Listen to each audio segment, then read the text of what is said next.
And we're live. Hi everyone, welcome back to the Plodalong. And yeah, very, very excited today. We have got our usual hosts, me, we've got Charlie. I still can't point in the right direction after like a year of trying. We've got Gemma down at the bottom there. And we have two wonderful special guests today. Very, very excited to have Amelia Barlow Books with us. Hello. And Olive from a book, Olive. So welcome, ladies. Very nice to have you here. And thank you for joining us. Thank you. We are happy to be here, I think, yeah. You think you might not be by the end. I'll tentatively say. We're pretty sure. Fingers crossed we will stay live because I have been having some technical difficulties, so I'll get that out of the way at the beginning. In case I disappear, my lovely co-hosts will take over, hopefully. And yeah, we'll see. We've already got somebody in the comments, I believe. And it's Glenda. Hi, Glenda. Hello. Hi, Glenda. And we've got the other Amelia, Amelia Reed. Hello, Amelia. And Jennifer. Hi, Jennifer. Hey, Jennifer. Everybody who's in today, do let us know what you are reading at the moment, if you would like to, and do let us know, of course, if you have any questions for our lovely guests. We will, of course, be bombarding them with the usual questions, as well as thoughts about the Women's Prize for Fiction. So, yeah. Oh, we've got lots and lots of hellos, actually. Got Jennifer, hi, and Hope. Hello. We've got Kate. Hi, Kate. And we've got Sandy saying good morning from Seattle. Morning, Sandy. We have Jess from Stalking Kafka. And we have Glenda saying, is that Olive? Okay. Real Olive. In real life. And we have Mercy. Hi, Mercy. Wow, hi. And we have Amelia. Hello. Lovely to have a Plodalong back. Yay. And I think people are starting to tell us some of the things they're currently reading. So, yeah, let's welcome Olive and Amelia, first of all, with our ice-breaking question that is not too taxing for the brain, hopefully, which is, hopefully you can both tell us what is your most recent 5-star read or a favourite read by a woman? And should we go to Amelia first? Yeah, I brought it with me for show and tell. Yeah. And I finished it this morning, which is amazing timing, I know.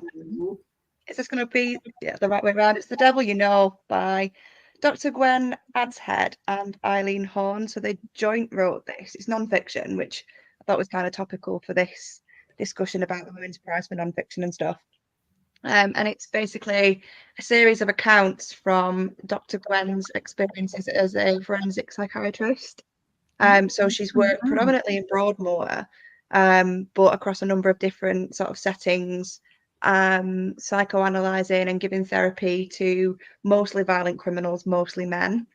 But she does this book in such a compassionate way. She really takes you on a journey of compassion. And I think it's not very often that you get many true crime-esque non-fiction, medical non-fiction, memoir-esque books that have that element of compassion in it. I just honestly couldn't fault a single thing that she wrote. And Eileen Horn, I believe, is a creative writer. So I think they worked really well together and collaborated really well together to kind of nail that storytelling writing style. You know, when you read non-fiction and you just forget that it's non-fiction because it's so accessible and so well written. But obviously with her experiences as well. So I just thought the way that these two women collaborated to make this book in a series of relatively short chapters, maybe each story's 30-40 pages. But yeah, Victoria recommended this one. I think she read it over the summer, and I kept going into the bookshops and being like, I need to pick up that book. But I kept drawing a blank on what it was called. So basically, in the end, I ended up writing it down on a piece of paper, putting it in my purse, and then school fairly recently, and their Waterstones is amazing. And I found it in there, but I had to really dig for it.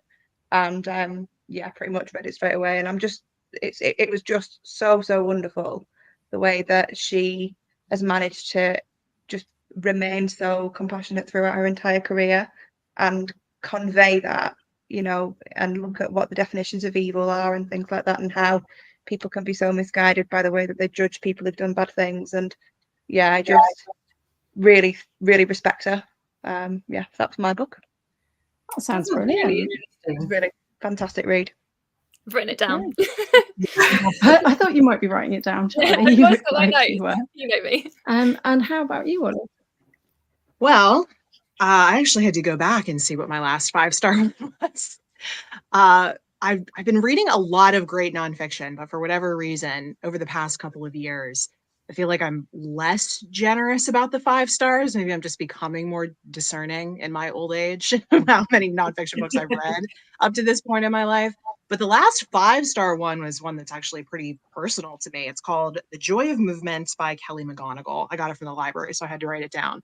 But it's basically about the science of exercise and all the good that physical movement does for not just our bodies, but also our minds. How it does so much good for us that scientists are actually studying exercise to see if they could create a pill that can do all the good that exercise does for our bodies.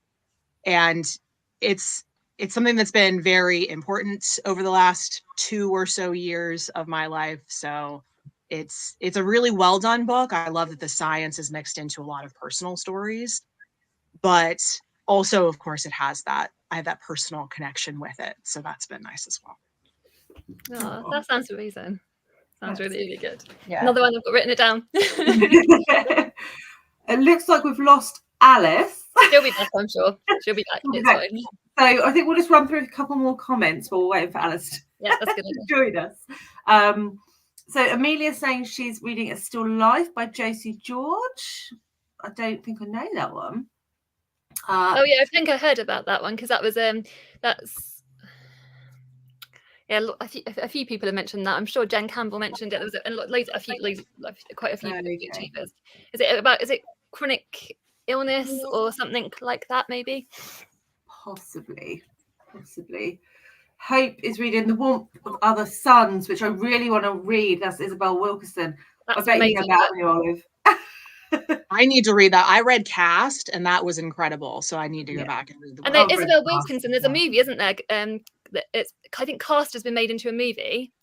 Really? It's going to be in the cinemas. It's imminently, if not. I think it's not under that title, but it's based on Isabel Wilkinson's works. I think Wilkinson's Really? works. Oh, wow, okay.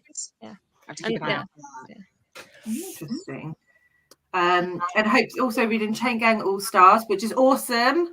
Love that book. And Finley Donovan. I'll let you take over again now, Alice. You can highlight the comments. Yeah, sorry about that. Like, just keeps going weird, and then I completely lose the plot. Like, hi, Jim. And Jennifer is currently reading The Fraud by Zadie Smith. Very likely to get nominated for the fiction, I think. Yeah. Surely. Yeah. But then we've been hearing mixed things about it. Like I put it on my predictions, and then lots of people have said some. Yeah, they're not well. So it's kind of, I don't know what's going to happen. You know. But it's just been nominated for the the historical fiction one. Is that? Yes. Oh, I do know yes. because we shared it with each other last week, didn't we? I've completely gone blank on that already, but yes, Walter it is. Scott. Yeah. Yes, yeah. Walter Scott. Yeah. Hope is here. Hi, Hope. Michelle is here. I'm currently reading Assassin's Apprentice by Robin Hobb and Caledonian Road by Andrew O'Hagan. Nice.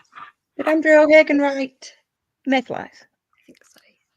Yeah. Yes, I think that's. Oh, I didn't like that. Unpopular opinion. Didn't like that book at all. That's fair enough. Oh, it's okay. I've got an unpopular opinion on this one. I haven't read. I didn't like Julia, and Gemma's very cross with me about it. But Anne is reading Julia. I hope you enjoy it more than I did, Julia. And not Julia. Anne. Anne. I know what you mean. I'm getting mixed up already. And Julie is here. And Zach is here. Hey, Zach. Hello. And hey, Julie. And Jim's reminding us to boop the like button. Thanks, Jim. Always rely on you for that. And Jennifer has just finished An Elderly Lady is Up to No Good, which was excellent. I've not heard I of love that that one. too, if nothing else. Good title. Yeah, I've heard of that one. Right. That's pretty good. Yeah.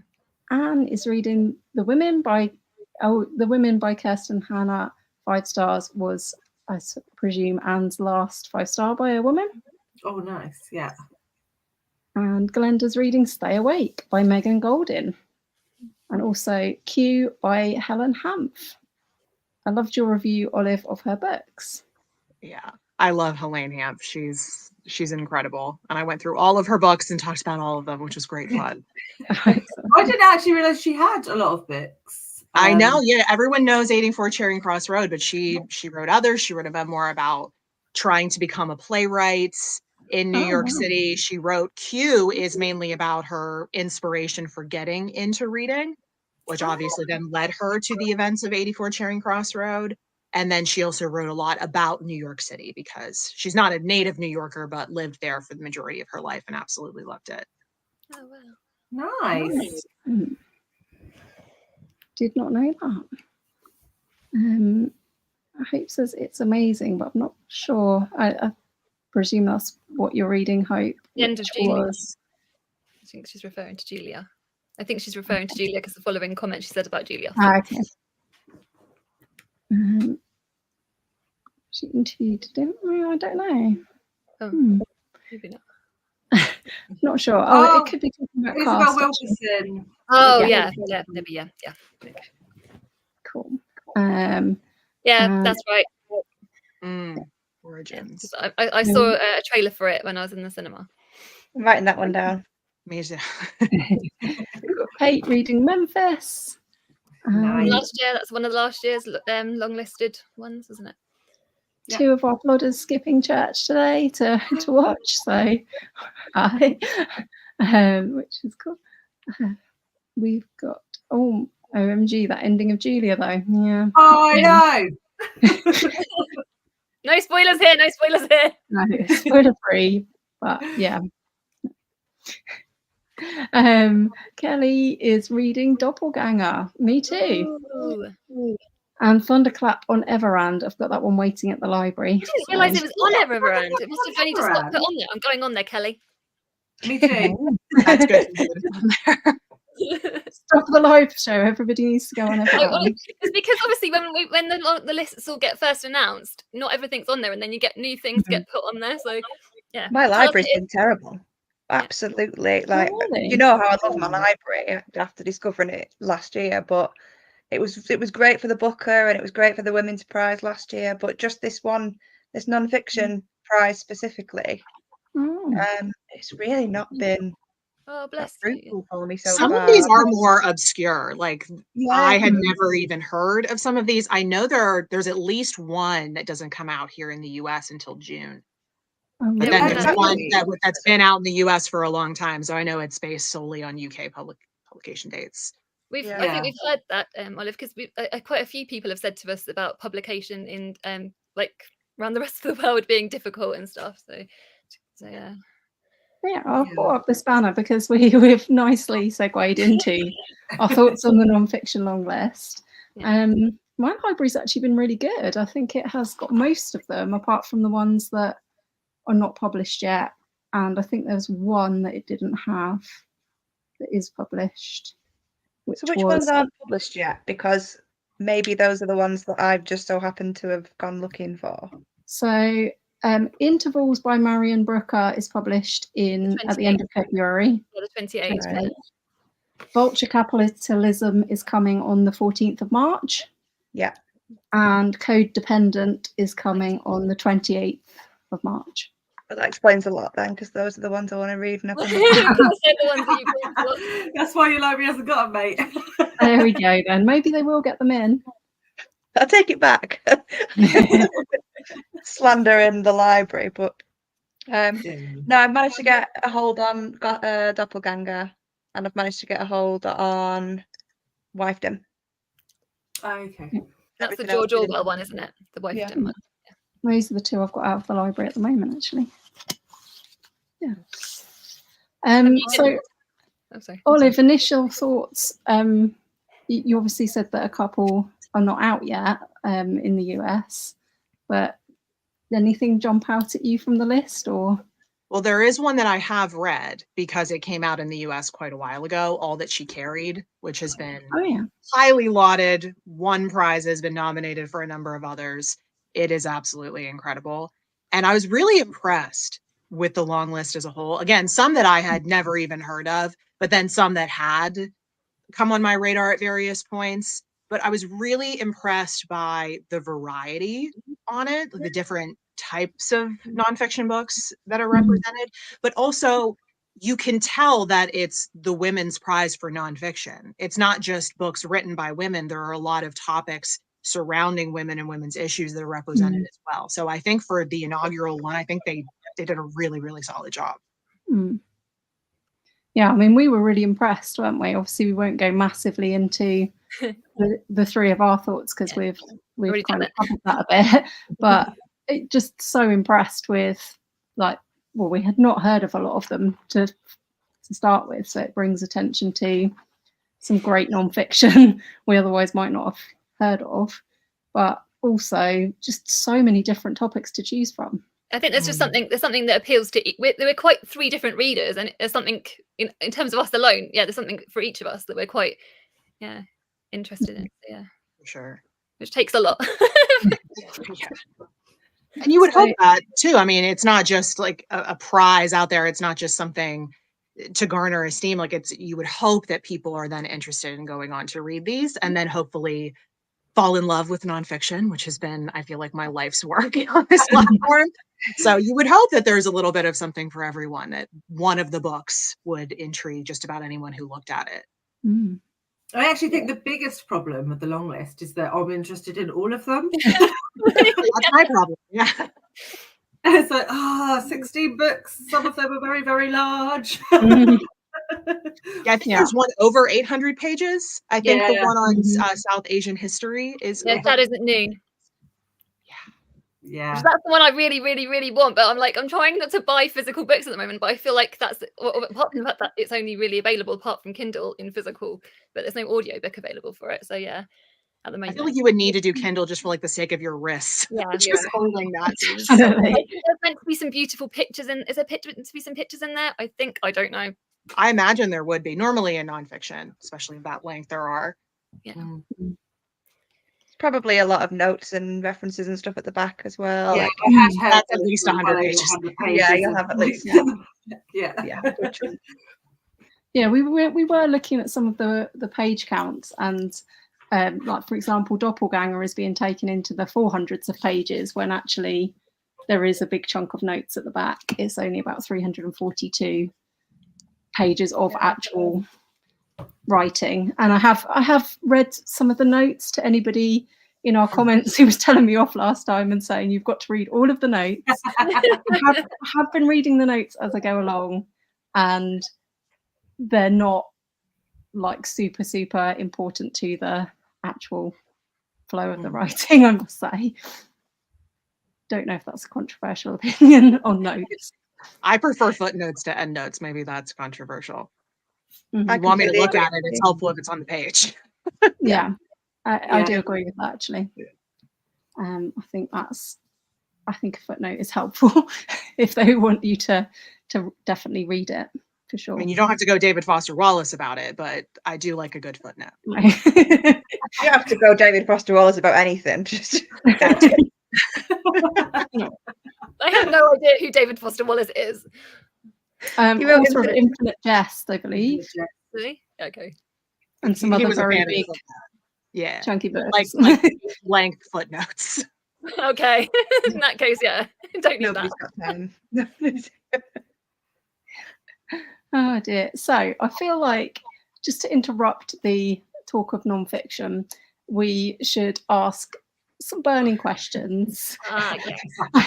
Gemma's laughing because this is Gemma's favourite part of the plod. If Oh, if no. you're in the comments and you joined us last year, we started up the very controversial topic on BookTube that we didn't realise would be so controversial at the time, of what were people's favourite pizza toppings, was our casual questions, people.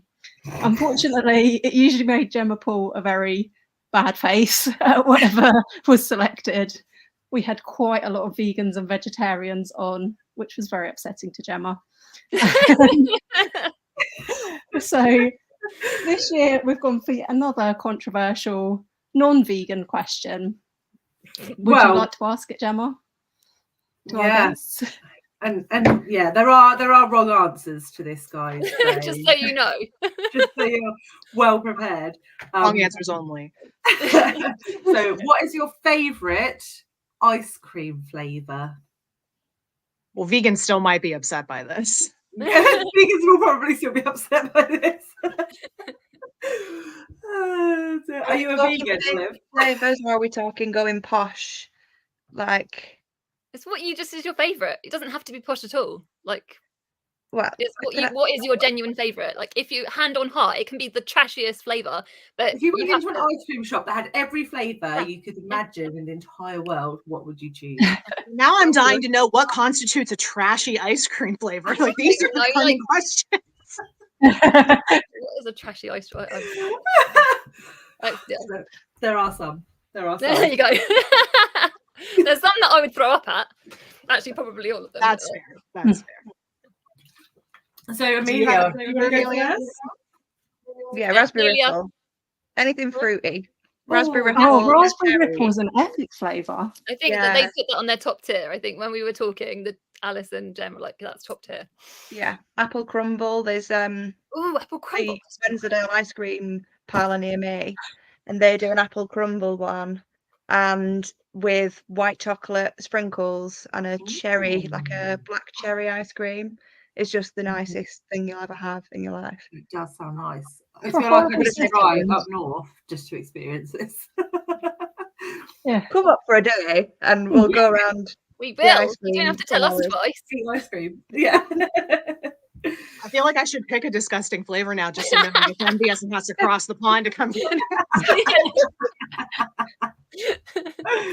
I think my favorite that I've had, I'm not eating a lot of ice cream at the moment, but over the summer, I went over to Philadelphia with my husband to go see a concert. And I heard about this place downtown that had matcha ice cream, and I'm a big fan of anything matcha. But when we got there, actually their flavor of the month was a jasmine tea flavored soft serve, and it was the most interesting, incredible thing I've ever I would tasted. eat that if I could eat ice cream. It was amazing. And if that's a bad answer, I can live with it. No, I'm obsessed with tea. So for me, jasmine flavored tea, like that would sound to me. That sounds me personally. I mean, Jem's gonna be pulling a face, but you know. Tea flavoured ice cream. I also make my own ice cream when I do want it, and I made a spiced pear flavored ice cream last year. That was Oh, really yeah. interesting. That sounds nice. I can get on board with a spiced pear, not with. I can keep Olive for that. You get 50%. No, she gets top marks for the tea one. Sorry. Like, hello. I loved it. Absolutely not. Jasmine tea. Though it is marginally better than matcha flavoured ice Yeah, no, cream. matcha. No, I mean, matcha's why- I Why did don't you understand the matcha hate. The same way I don't understand how some people don't like the taste of cilantro. I will never. Matcha, I love. It tastes like grass. It literally tastes Well, then like I like grass then. grass flavoured ice cream. Oh, dear. Put me out to pasture because I like matcha.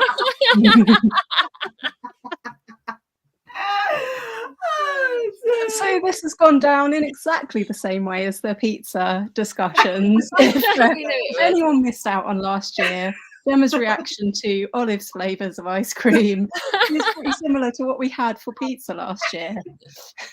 I knew as soon as you Those said flavours matcha, I weren't was even gonna- on my hit list because I didn't think they were actual flavours of ice creams. Well, see, I've added to your list now. You're welcome. No, the list is secret, but they're now on the list. They're Okay. now on the list. I'm proud to be. I made it on the list. Let us know what your favorite flavors of ice creams are in the comments. Oh, we Everybody. have Yes. got quite a Tell me few what in the flavors I comments. should make this summer. I need There you go. ideas. Pumpkin spice was a good one to make as well. Ooh, Let's see. We've got Ooh, coconut with chocolate covered almonds. that sounds Yummy. nice. I like that. My That husband is would love that. acceptable. Heavenly Heavenly Hash. Hash, I I did not. don't know that flavour. What is that? Vanilla fudge. Good flavour. Chocolate peanut butter though. Yum. Right, hope. Peanut butter in ice cream? Yes. No, Yes. absolutely not. As an American, Yes. that is slanderous. We put No. peanut butter in everything. Do you know what? Even worse than that is what is that chocolate called that's got peanut butter in it? Reese's. Reese's. What? Oh, did I love you do? Reese's. It's perfectly good. I am chocolate. from Pennsylvania. That's where Hershey is located. Reese's all day, every day. I love Reese's. Yeah, me too. Mm.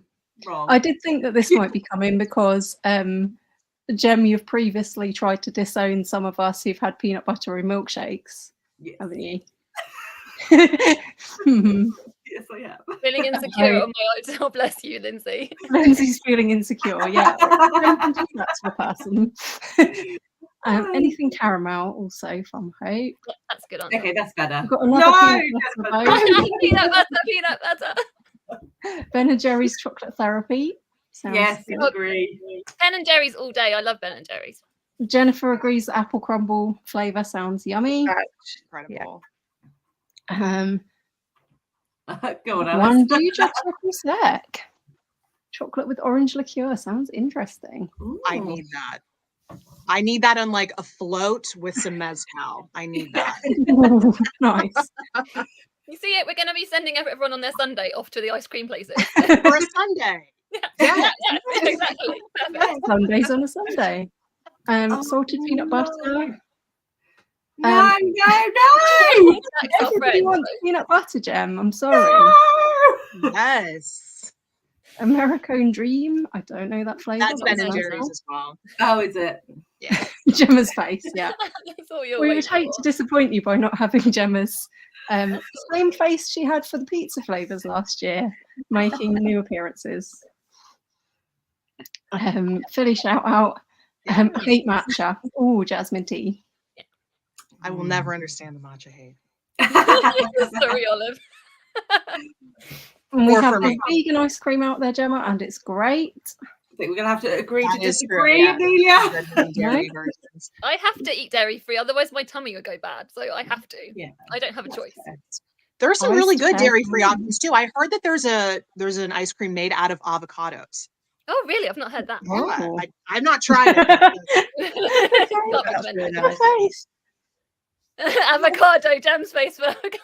I'm just gonna start saying all the things I've heard of just because I want to see her reactions. Yeah, you have to. It has to be done. We had last year's highlight was probably Eric saying that fig on pizza was a good thing. Oh my Okay, I goodness. might make the face to that one too. I screenshotted it. Olive, I'll tag it. I'll send it to you. Please do. Gem's face when she saw when Olive and Eric said about the fig, it was like, Yes, team. And we have matcha. another team matcha. And Amelia says, "Do I have to say pineapple ice cream now?" Because we had quite Pineapple a is little debate. acceptable as an ice cream flavour. It's just not acceptable on a pizza. But it is though, isn't it? It makes a pizza. no, No. Amelia, we think we like. I Thought get you the liked face you. anyway. Wash out your mouth with matcha. Super. That Oh, sounds like a yesterday reward was for me. International I Hate Coriander /Cilantro Day. I did not celebrate. Jack likes any Incidentally, ice cream. what would be your favourite pizza toppings, girls? Because just in case anyone's interested, what would be your favourite pizza toppings? Now we've mentioned it. I like a Florentine with like spinach and egg on. That's your favourite, isn't it, Charlie? Yeah. I love spinach on pizza. You like a spinach one. Yeah, I'm partial to arugula on a pizza. But since I can't eat tomatoes, which is a great shame, Oh. I have to be more concerned about the sauce. So it's more what's underneath. Mm. That's it all. Oh my goodness. You can't eat tomatoes. Nope. Oh, bless you. Do you That is like? Do you rough. like a white pizza? I think they're called pizza bianca. That has Yeah. no tomato sauce, does it? Yep. Love those. I've got a lot of cilantro hate, I think. So just to be clear, it's cilantro. Is that coriander? Is that basically the same Yeah. thing? Yes. Yeah. Yeah. Okay.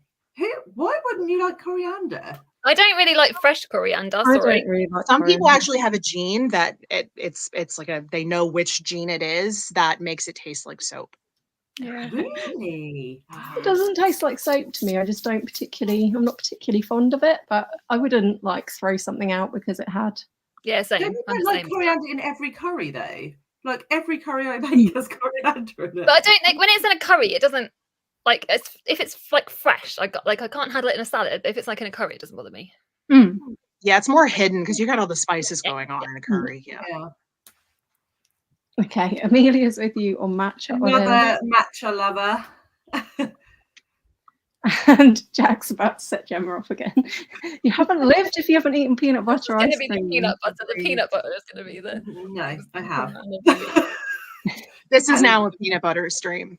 And then we'll be getting that like thing from like RuPaul's Drag Race when they do peanut butter. Like, we'll be sending her memes. Sorry. But Gem, you do like pistachio ice cream. Yeah. So because why that's do a you like proper nut. pistachio ice cream Well, and no, not peanut no, butter? no, There I are don't have proper an and issue. improper nuts. Okay, no. Okay, so I wouldn't mind like peanuts on an ice cream. Mm. That is acceptable. But peanut butter in an ice cream It's delicious. is not acceptable because it's not a proper nut. It's a butter.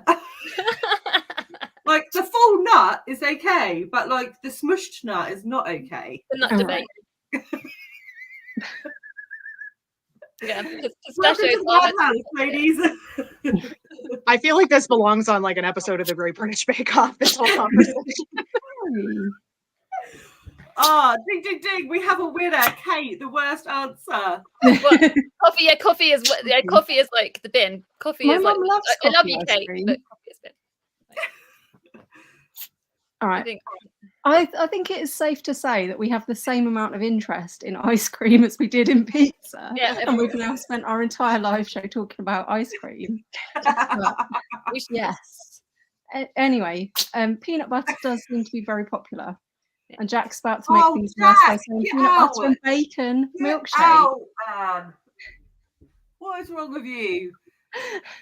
I know of some restaurants here in the States, here in Pittsburgh, actually, that have milkshakes like that. no. Mhm. No. It is America, after all. Yeah. You can get it from Five Guys here, which is Ah, from the yes. US originally. So Glenda's asking, what is your favourite Gem? My favourite. I don't know.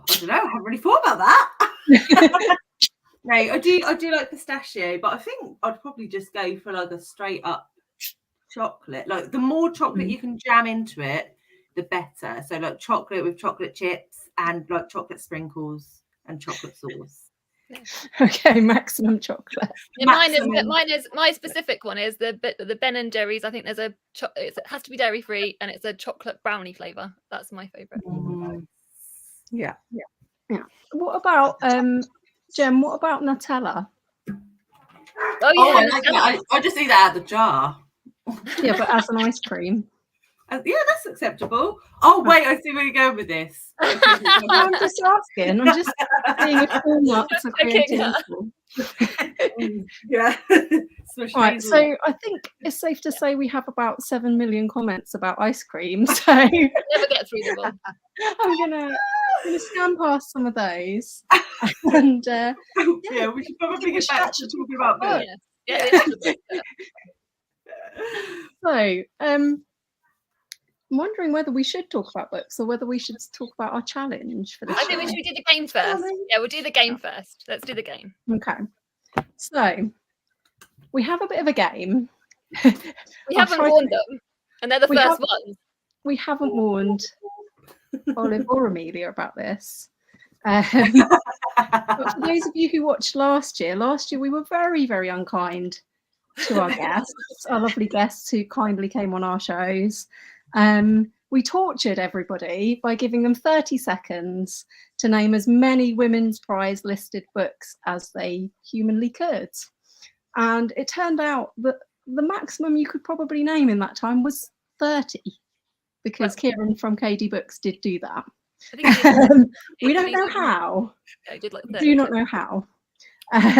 But this year we thought we would have a new challenge. It's more of a quiz type format, as we've got 2 of you this year. They're looking scared. You're looking very afraid. I'm So hopefully it's not, well, you're our first guests, so hopefully it's not so difficult that it's not possible to score any points. But the new challenge puts you both head to head, and it's sort of a quiz format. So we've got 2 rounds, both with 5 questions. It's quite short. And round 1 is called Women versus Booker. And the idea of Women versus Booker is that we're going to be asking you, has this author been listed for the Women's Prize or the Booker, or both? Both is technically a possible answer. And there's a best thing about this that's my favourite thing. Yeah, go for it, Charlie. And you've got to each come up with a buzzer sound. And you will get a bonus. There's going to be one bonus point available for the best buzzer sound out of the 2. The Charlie bonus for best buzzer sound will be available. Yeah. Sorry, ladies. Sorry. with our own voices. With your own voice. Yeah. Yeah, we'll do it. You can have a little think. We can scroll some comments before so they can think about what buzzer sound they're going to do if you want, or I don't know. I'm quite enjoying both Amelia and Olive's faces. Like, why did I agree to come? Yeah. They're the first ones as well. It's like they're like the Sarah of the. Yeah, It is this will always be our hardest last to be show, fair. guys. All the other guests are going to like bail out after. Oh dear. Jennifer says, I was actually going for this comment. Oh, the challenge. Yeah. We love the challenge. And Charlie's here, also saying, when one is a guest of the Plodalong, one must expect to be tortured intellectually. True. Exactly. And Sandy saying, oh geez, this is a tough one. It's not really that tough, and we'll be gentle on you. Like, we'll be encouraging you. Never agree to be the first guest. Oh dear. So, do you feel ready, ladies, for this challenge? We should get them to say what their buzzer sound is first, individually as well. Yeah. First, yeah. So all you've got to do is, if you know the answer, you buzz in and you say Booker or Women's Prize or both or neither. Yeah. And then if you're right, you get a point, and if you're wrong, you lose a point. And I will make the sound. I don't think we're going to have losing points, Jem. No losing points. No losing points. Equity rules. For subtracted points. Jem's the harsh one. Yeah. Just making it more competitive. Everyone loves competitive, right? Okay. I mean, Amelia, I know so little about the Booker that I'm guaranteed to lose. So this is just going to be a Oh fun time. no! I'm sure you can wing it. Honestly, you'll be fine. Amelia, do you have a buzzer sound? Can I meow? Yeah. Of course you can. Yeah, good sound. Yeah, okay, I'm gonna just meow then. Perfect. And See if we can Olive, get do you Brundle off the windowsill. I'm probably just going to make it an obnoxious noise. If I could do the Jim Carrey Dumb and Dumber most annoying sound in the world, I would. That is quite long though. Well, when we hear the buzzer sounds in real life, we need the commenters, the viewers, Yeah, they to can vote say. for your favourite buzzer sound, and whoever gets the most votes will get Yeah, an that's extra how we're going point. to do it. Okay, so are you both feeling ready for Women versus Booker? Absolutely not. Let's get started.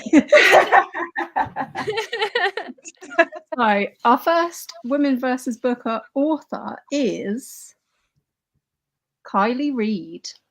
I didn't see who it was. It, was I me. thought that was Olive. It wasn't a meow, so it was me. Oh yeah, of course. Well, I didn't know it. What kind of cat? Unless you've already cat. I don't have a cat. I'd love to meet that cat. Yeah. I've never heard I'm of going to Cat say Milk. women's prize. I'm going to say say women's prize. And I'm afraid it's not the answer. Yeah, I was committed to losing. So. Does it then get passed to me, or do we move It on? can get passed to you, Amelia. What do you think? Is it neither? No, Oh, you're both wrong. It was the Booker. She was listed in 2020. I knew she was nominated for something for Such a Fun Age. But I chose wrong. Okay, so our next author is Elif Shafak. Meow. Oh, I think Ollie has it. Both. Yeah, both. Correct. Ooh. Elif Shafak was listed for the Booker in 2019 and for the Women's Prize in 2022. Well done. Good work. We have our first point. So next up, we have the lovely Donna Tartt. Meow. Amelia? Just the Booker. Afraid not. Olive, would you like to have a go? Neither? Not correct either, I'm afraid. It was the Women's Prize. She was shortlisted in 2003 and 2014. Was that The Goldfinch. I think the first one is when it was under a different name. I think it was Yes, it was. Bailey's. I think it was something before that too, wasn't it? I think it was the Orange Prize and then the Bailey's Prize, but Yeah, it might had be the other way orange around. prize, but, yeah, I think it's Bailey's and then orange. Okay, so next one. This one does have a major clue. I think it they'll should, get this should be one. easier. We will see. So our next author is Iris Murdoch.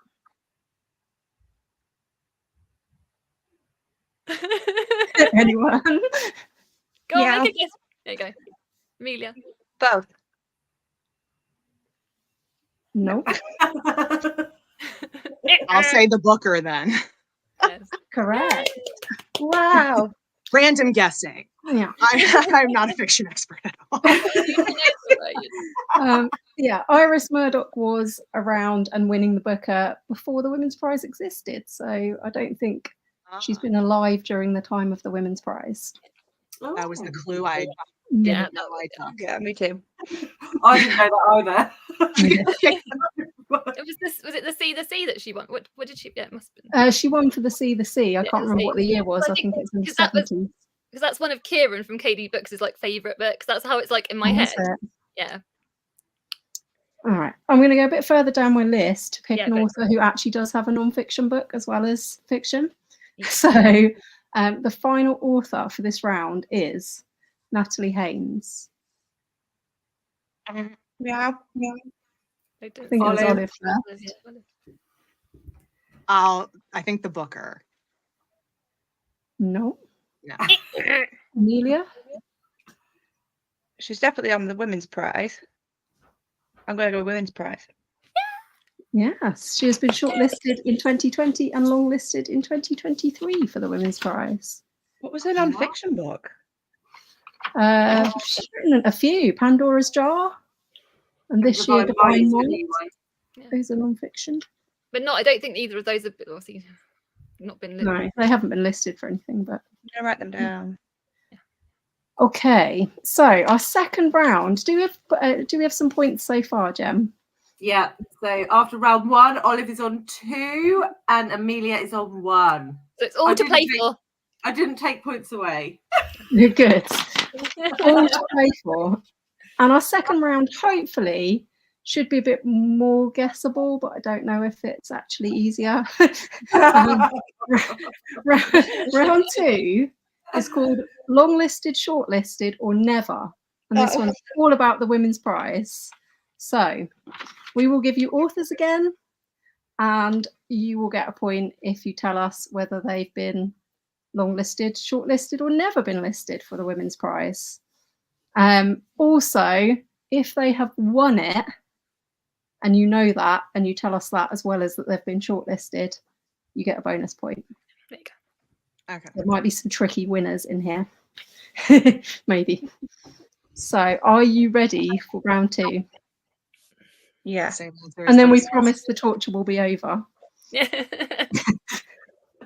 So our first author for longlisted, shortlisted, or never, buzz in again if you know it, is Kate Atkinson.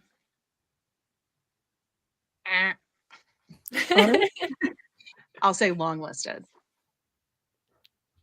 I will give you a point. She has in fact been both longlisted and shortlisted. That's good though. That should be half a point though, You right? definitely, no, I think a Maybe point. get 2 points if it's but I don't know if it's. I don't know. No, 1 We'll point. let you have a point. Yeah, Because I don't think there's going to be. We'll make it up as we go. Yeah. You're the best ones, to be fair. So next we have, who am I going to go with from my very long list? We have Sarah Waters. Meow. Amelia? Longlisted. We'll give you a point. She has in fact been both. Shortlisted 3 times and longlisted once. Has she? I don't think she's ever won, has she? No. That's so sad. Yeah. Her books are amazing. Yeah, And I want to know when she's writing the next one, because I have read all of them. Yeah. And now I'm waiting. We're expecting this year, surely. It's got to be this year. It's been a while since we've had one. Yeah, hasn't it? I think 2015 was when she published The Paying Guest. Yeah. Oh, wow. A long time. What was she doing during 2020? Was she not just writing every day? Yeah, weren't they all writing that year? Sarah was. Crazy writers. So our next author number 3, is Becky Chambers. Olive? Shortlisted? Not correct, I'm afraid. I'm an author then. I don't know if I'm handing this over or not, because there are 3 options. Yeah, no, you just hand it over. Yeah, hand it over. I'm saying neither. Interesting. Becky Chambers has actually been longlisted in 2016 for The Long Way to a Small Angry Planet, I believe. Oh, I didn't know. I would that. never have known that. I feel like that's like something. No, I feel like she's quite obscure on the list. Yeah. Yeah. A bit My husband liked that unexpected. one. He's more of a sci-fi reader. Such a good book. Okay, so the next one, the 4th one, is Madeline Miller. Meow. Amelia. Shortlisted. Correct. She has also won it, Oh. but no bonus point there.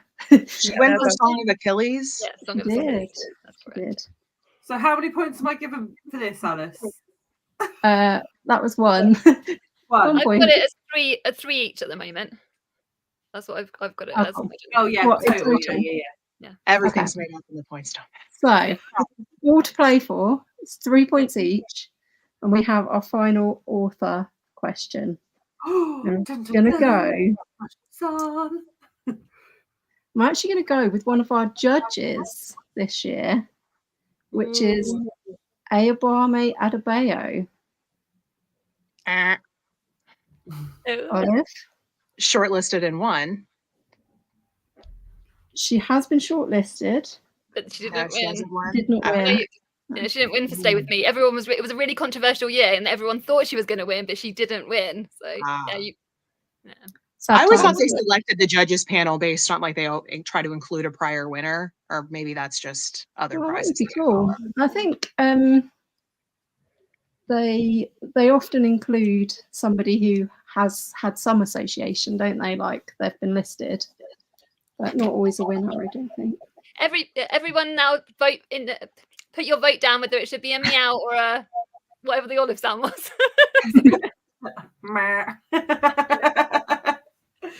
Okay. Well done, ladies. That was Yeah, a well very done. challenging challenge. It was And good. Well especially as our done. first guest, you get like bonus points for like that alone. So I was just hoping the Glorious Heresies came up because that is my favorite winner. oh love really? that. Good. I have not read that one. Neither of us. Oh, it's so good. It's really good on audio too. Oh, I'm going to write that down. Yeah, I was going to say, I'm wishing I could find my pen because. No, I'm writing it all down, Alice. Don't worry. Oh, good, good. Charlie, send Home notes time. afterwards. Yeah, send notes. Write down notes. We can put them in the description. Brilliant. So, right. Hope is asking, was it a tie? So let's go over to Jem for a look at the scoreboard. So in round 1, it was 2-1 to Olive. And then in round 2, it was 2-2. And so the overall winner with 4-3 is Olive. But we've But we've still got the buzzer point to Award we have. add. And then we have got a tiebreaker thing that We've got, have we? Yes, we've got a tiebreaker thing. That's for if it finishes level. Yes, Yeah, yes, if it yes, finishes we level. do. I think it's very hard, the tiebreaker. So I don't think I'll get it. we've me, got. it's not hard, but then it's because I know just checking that we're back at the votes. Let's see. So Glenda has voted for Meow. Jennifer voted for Meow, of course. Adding up the vote. Because Jennifer loves cats. And books. I've lost all sound again. Oh, we can hear you. Yeah, we can hear you. Oh, she can't tell. Can you not hear us? Yeah. She won't be able to hear us. If she's lost sound, she doesn't know that we can hear her. Yeah. Oh dear. Well, it looks like we've also got a vote for the buzzer sound from Miss JT. We're writing them down. Let me have a look. Yeah, I'm tallying them up. And then Happy Knitter has put a picture of a cat, so I'm assuming that's Cats are for Meow. Julie is voting for Meow. Hope, I can't see the emoji. You know when it doesn't show up and it's just like a little square? Yeah. What is that? Zach voting for Meow. Oh, it looks like it's A lot of cat lovers in the audience. Charlie is voting for the buzzer. So, the the emoji was an olive, so another vote. That is always nice when you're named after a food. Handy. Your whole name can be summed up to an emoji. We'll just get the comments of people. Oh dear. Another one for me. And we've got Alice's mum who's just appeared. Alice's mum's just appeared. Everyone say hi to Alice's mum, Jane. Hi, Mum. Love Alice's mum. She's our loyal plodder. Like she's. So I've added up all the buzzer things. Oh, there's one more there. And it looks like Olive got 4 and Amelia got 6. It's cat fans. Ooh. So we need the tiebreaker. Wait, how are we going to break? Do you want me to do that, or do we each do a vote for us, like between us? Like, should we? Because like, will that break it if we each the 3 of us say a vote? A vote What for do you what? want to do? Or do you want to do the tiebreaker question? What's the do you wanna tiebreaker do? question? Well, I've got a blurb of one of the winners of the previous winners of the women's prize books, and I can read that blurb out, and the first person to guess, or do you have let's do that. Sound? That sounds really good, actually. I'd be quite, even if I lose, I'm quite intrigued. I tried to me, this is like an easier one, but then I don't know whether. I don't know. When Charlie tried it on me earlier, I had no idea, but To me, I was like, I have no chance. so Not a chance. I will begin to read it. I will try to read not too fast because I do speak fast. The first person to do your buzzer sound is the winner of this week's thing. Okay, if we they ready? get it right. If they, Yeah, if you get it right, yeah, of course. No. If you get it wrong, then yeah, that's true, isn't it? Sorry. Okay, right. I'm going to start then. Newlyweds Celestial and Roy are the embodiment of the American dream. Sorry, I know the answer, but I can't. I know you know it. You don't count though, You're Jem. not playing, Jem. I was like, what is that? I thought Brundle was attacking. Anyway, he is a young executive, and she is an artist on the brink of an exciting career. Until one day they are ripped apart by circumstances neither could have imagined. Roy is arrested and sentenced to 12 years for a crime Celestial knows he didn't commit. Shall I keep reading? Devastated and unmoored, Celestial finds herself struggling to hold on to the love that has been her center, taking comfort in Andre, their closest friend. If I ever read the book, that's going to be no. I know. So maybe they just don't know. Shall I pick a different one, or shall we see? What do you want me to do? Why don't we pick a book? Should we each just take a guess and see if we get anywhere close? We can move on to a different one. You can guess. I can count. Yeah. The only thing that comes to mind is An American Marriage. Ah! Yay! You got it! Olive, you got it! See, you gave me time to consult the database, which is what my husband calls me. I filed it away somewhere. I don't know. Well done, Olive. That's amazing. Well done. Amazing. Rigged. They're going to think it's all rigged. And there is some excitement in the comments about people getting it. And, well done. You got it. Well done. I'm sure it means more if you've read the book, which I still need to do. Yeah. Oh dear. So yes, thank you, ladies, for participating in our scary quiz. We do apologise. We survived it. Yeah. We survived it. Yeah. Very good fun.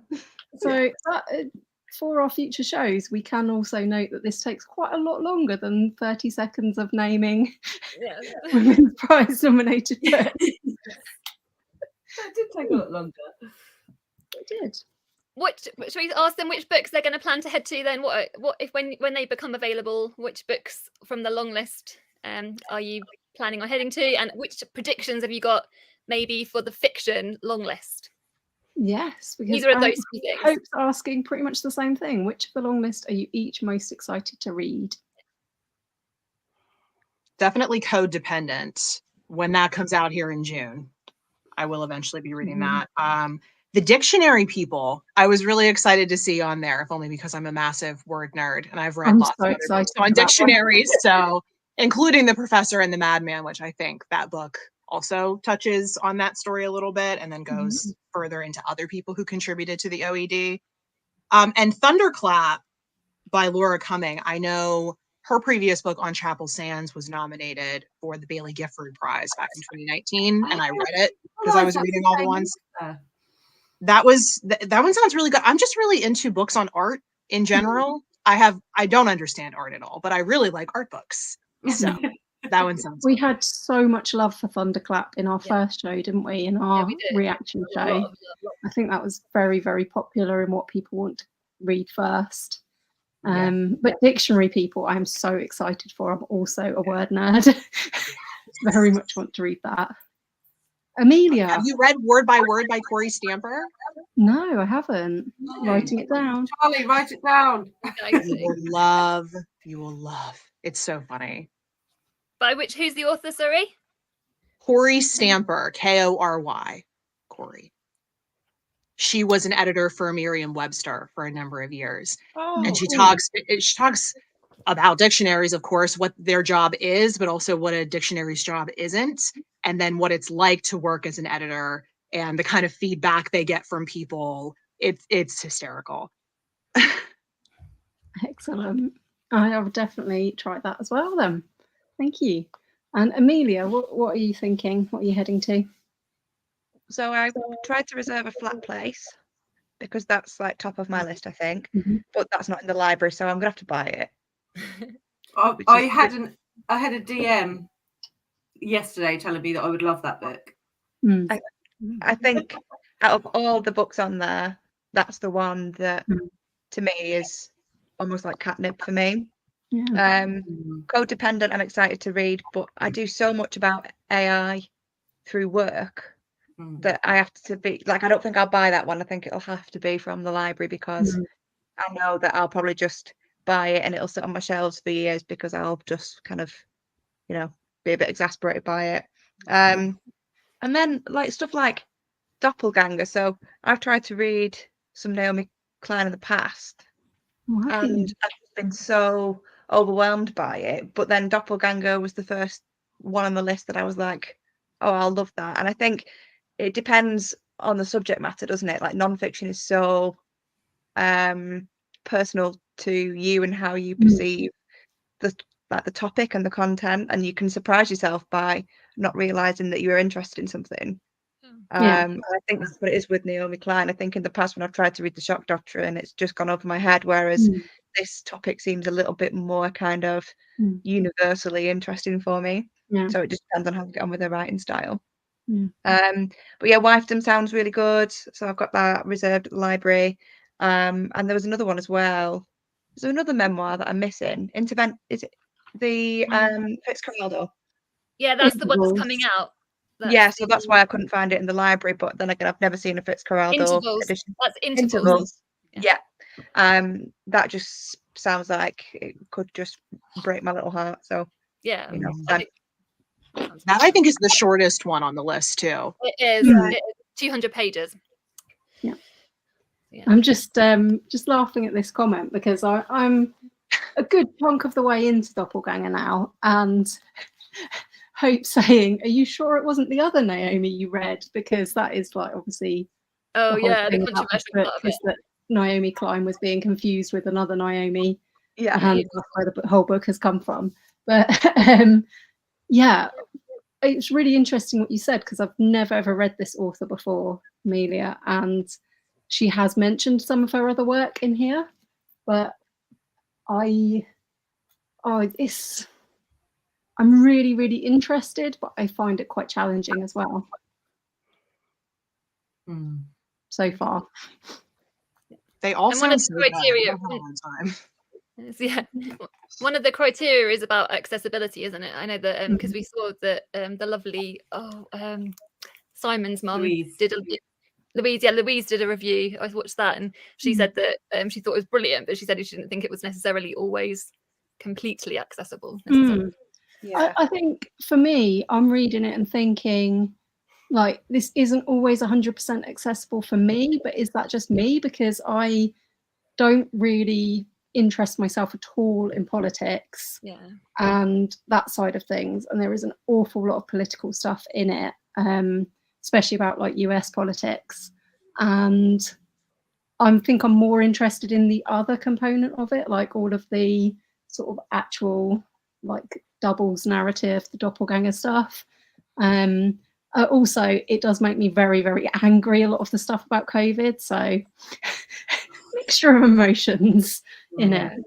But that's wonderful in a way that, you know, fiction can be so emotive and can, you know, make you laugh, make you cry, get such an emotional reaction.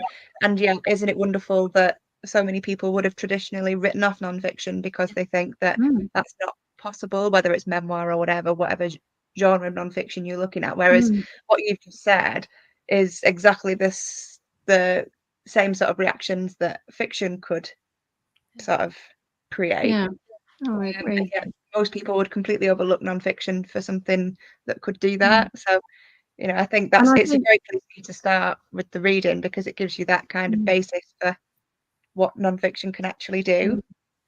And I think I definitely have been one of those people. I'm not a massive nonfiction reader.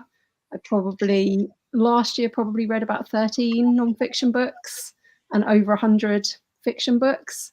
But like, for me, this prize, I was so excited for it because I feel like I'm coming more and more to nonfiction. And beginning of this year, I've been really excited to read some nonfiction books. So it's coming at a perfect time. But as you said, Jem, it's kind of almost the opposite problem. There's too many. I'm too excited for all of them. Would you guys have any tips, both of you, for like because you both are very strong nonfiction readers? What are your tips for getting into nonfiction for those people that are new to it? Great question. I could go on forever, so I'll ask Amelia if she wants to start. I'd just say find out what you're interested in. And everybody, I think, has the potential to have some really niche interests, and whether or not they admit that to themselves is a different matter. But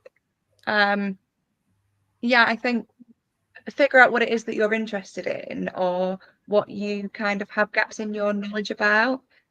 If it's so, I like listening to people's life stories and people's experiences. I like to read fiction to learn about characters, and I like to read non-fiction to learn about writers and the different lives and things that people have had, or the different jobs that they've had and things like that. And there are so many different elements of non-fiction that can be just so niche and so satisfying. And you read the blurb of a non-fiction book and you're just like, oh my God, this is the book I didn't know I needed. So I think just going out and doing some research and just spending time in bookshops, not just in the fiction section, but go and find the geography section or the travel section or the smart thinking section or whatever it is, and just pick books up that look and sound interesting. Spend time reading blurbs and just buy the books that you think you could learn more about. There's stuff that I know I'll never really be that interested in. And I think that's where, for example, when I judged the BookTube Prize last year and I did a non-fiction round, and you can't DNF on the BookTube Prize, that was a real pain, because non-fiction is so unique to you and your interests. And then when something's real, like the history of the index, I don't know if you saw me speak about that on my channel, but that was one of the books that I had to judge for the BookTube Prize. It sounds very much like the dictionary book that's on this long list. It's like a history of the index that comes at the back of a book. And I was just like, I don't care, but I had to read it, and I grudge read it because you can't DNF. So I think it's, long story short, find out what you're interested in, ask yourself where your interests lie or where you have knowledge gaps, and go and chase those knowledge gaps. And just kind of embrace the learning aspect of it, really. For sure. It's funny you mentioned that book about the index, because the author of that book actually wrote a review of the dictionary people for the New York Times. Oh, really? I was reading his review. It was great. Branching off of what Amelia said, my advice is always start where you are. So it's in discovering your own interests, think about what you're currently listening to or watching. If there's a podcast, if you're in the mood for a specific type of story, and because you can extend that into nonfiction. Like most fiction interests have a nonfiction mirror to them. So if you like mysteries, you might want to read true crime. If you like books that contain something about art, then you might like books like Thunderclap on the long list this year. It's very easy to go out in search of a nonfiction book. Like, I think the problem is that people don't know the great variety of nonfiction books out there. Discovery is such a big problem for a lot of readers who aren't so integrated in the book world online as we are. Like, we're hearing about so many, we're overwhelmed, but other people are just like, oh, what's the last great book you read? Because they don't know what to pick up next. So I think just investigating what all different types of books are out there. And there are so many people who talk about books online now. It's pretty easy to find new books that you're going to be interested in. But once you find a topic that hooks you, I always say that everyone's a nonfiction reader. They just haven't found the nonfiction that they like yet. I love that. That's really good. I love that. I think linked to that, though, people should not be afraid to DNF.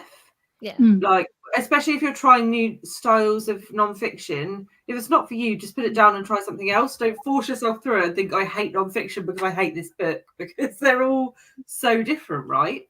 Yeah, they are. Yeah, and honestly, it comes down a lot of the time to the skill of the author. And the topic could be super interesting, but the author's maybe not presenting it in the way that you would like to read, or maybe it's not that engaging. And sometimes, I mean, people think nonfiction is always going to be super academic. And that is not the case. It is sometimes the case. I will fully admit that. But that's an author by author situation. It's the same thing with fiction. There will be fiction authors who do a great job of just absolutely pulling you inside the narrative, and there will be nonfiction authors who can do the exact same, and they'll surprise you. Like you can pick up a book, you're like, whoa, I didn't expect to be up all night reading this. Yeah. And that's just the power of a really good storyteller. I guess it's like samples are your friend, aren't they? And you can get them from either, like, obviously Amazon. I know we don't like talking about Amazon, but Amazon you can download samples of a majority of books from Amazon. And like if you're an audiobook listener, you can get samples. I know that I've recently discovered there's an app called Zigzag, and I just go through all the samples from there, and I just love listening to audiobook samples as well. So Yeah. And you get a sense of the narrator there too, because that can sometimes make or break the experience. Yeah, totally. Yeah, because even from this long list, I went through as soon as I could. I got as many as I could samples on the audiobooks, and actually some of them actually surprised me because I know Mad Chestnuts is like about motherhood, and I'm a mother, so but I was like that wasn't one actually I was actually interested in. Sorry, people. And as soon as I heard the audiobook sample, it actually surprised me, and I was like, actually, do you know what? This actually does sound good. So yeah, And the library friend in that situation as well. Sorry, whoever I just talked over someone.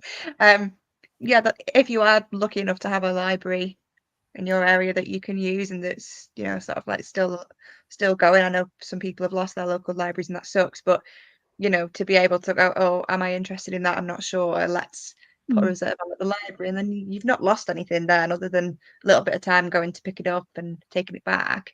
But what you can potentially gain from it is a whole new world of knowledge, and you know, you can start going down different avenues based on that book. It might send you off in a completely different trajectory, and I think that's what's really exciting about a lot of nonfiction, is that it can open up things that you didn't even know existed, or that you didn't even know you were interested in those things, and all of a sudden you've hyper focused on something for 3 months like I do, and you've become somewhat mini expert.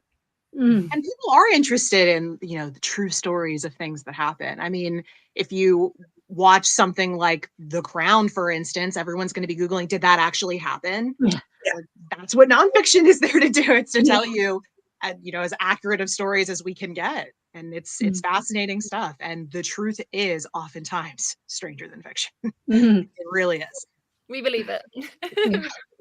I've left up this comment from Kelly because I just said Olive's nonfiction November is wholly responsible for getting me to read some nonfiction, because I think before I was on BookTube, I really wasn't reading nonfiction and didn't really appreciate that narrative nonfiction was a thing. I think I had that idea that you were talking about, Olive, of like nonfiction is hard, nonfiction is academic. I've kind of done a degree I've done with academia, and I don't want to read about that sort of thing anymore. But you can get these ideas in your head, and they can be totally, obviously they are, that one is totally wrong.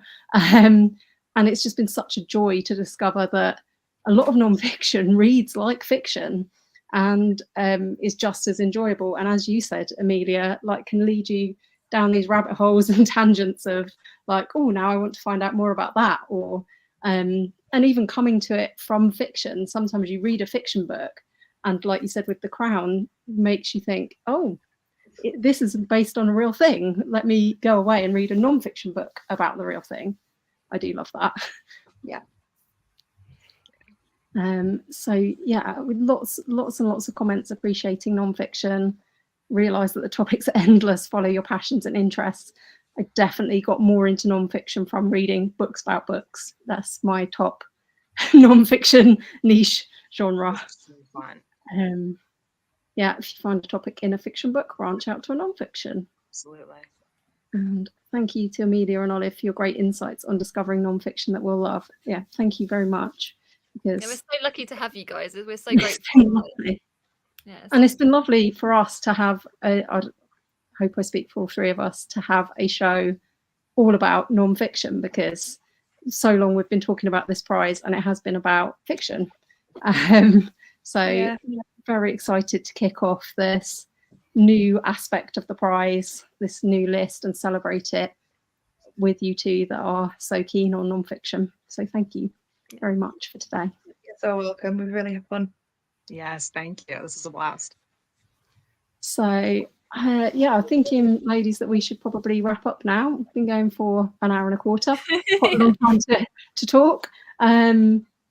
So yeah, thank you everybody who's come today. I'm sorry we haven't been able to show all of the comments and things, but there's been so many, and thank you for all your contributions and love for our guests and so on.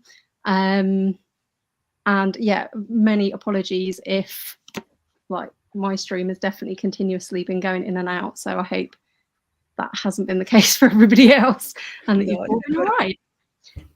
So yeah, any final thoughts, anyone?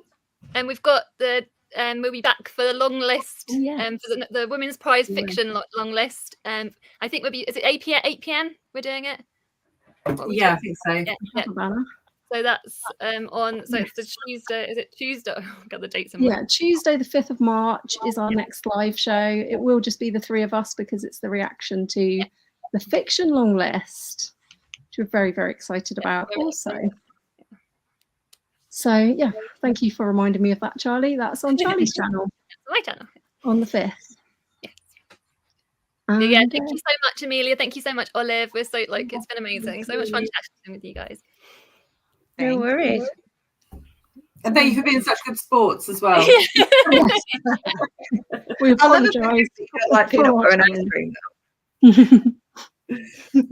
And lots of people wishing us a good rest of Sunday and happy ice cream eating as well. Yes. So yeah, thank you to everybody, and we will see you again soon for another Plodalong. And thanks for coming, everybody. And Thank you, everyone, for coming along. Bye.